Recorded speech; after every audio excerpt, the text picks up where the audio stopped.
नहमदुहु व नुसल्ली अला रसूलिल करीम अम्मा बाद फ़अऊज़ु बिल्लाहि मिनश्शैतानिर रजीम बिस्मिल्लाहिर रहमानिर रहीम।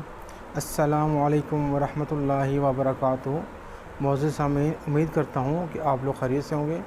आप लोग हमारे प्रोग्राम को बहुत पसंद करते हैं, इसके लिए मैं आपका बहुत मशकूर और ममनून हूँ। काफ़ी सारी बहनों का मैसेज आया कि हमारे घर में रिस्क में बेबरकती है।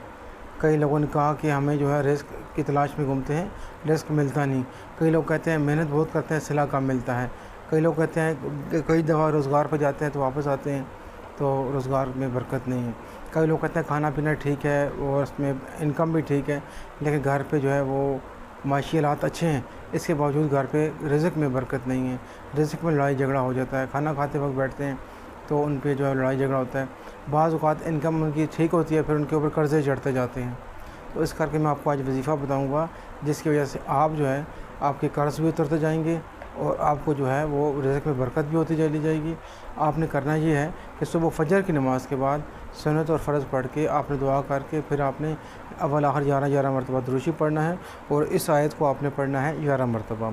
अल्लाहु यबसुतु रिज़्क़ लिमन यशाउ मिन इबादिही व यक़दिरु लहू इन्नल्लाहा बिकुल्लि शैइन अलीम। इस आयत को आपने पढ़ना है 11 मरतबा, अव्वल आखिर 11 मरतबा दुरूशी। इसको इंशाल्लाह मैं स्क्रीन पे भी लिख कर लगा देता हूँ। आपने जो है इसको एक अपना मामूल बनाना है, रोज़मर्रा की रूटीन बनानी है। फिर आप देखिएगा अल्लाह पाक के ख़ज़ाने आप पे कैसे जो है वो खुलते हैं। आप अपने रिस्क में से कुछ ऐसा गरीबों का बनाएं। आप जब भी खाना बनाएं कोशिश करें उसमें से 7वीं रोटी 8वीं रोटी अपने हमसाये में भेज दिया करें, तो फिर आप इसकी बरकत देखें।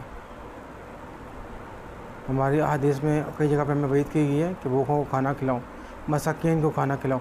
मसाकीन की डेफिनेशन ये है कि जो बंदा काम करता हो और हाथ पैर कर लाता हो, मज़दूरी करता हो, मेहनत करता हो और इसके बावजूद उसका गुजारा ना होता हो, लेकिन काम वो ज़रूर करता हो, वो मसाकीन होगा।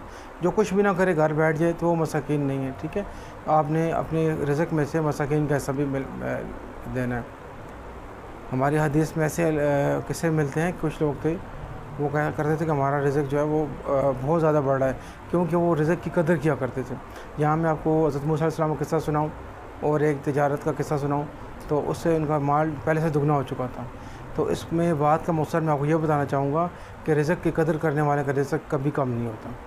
आप रिज़्क़ की कदर भी करें, इस आयत को भी प्रॉपर पढ़ें फजर की नमाज़ के बाद, अव्वल आखिर 11 मरतबा दुरूद शरीफ, और अपने इस रिज़्क़ में से गरीबों का भी हिस्सा बनाएँ। उम्मीद करता हूँ कि आपको आज का प्रोग्राम पसंद आया होगा। हमारी हौसला अफजाई के लिए प्रोग्राम को लाइक, शेयर और सब्सक्राइब करें। तब तक के लिए मैं आपसे इजाज़त चाहता हूँ। अल्लाह हाफ़िज़।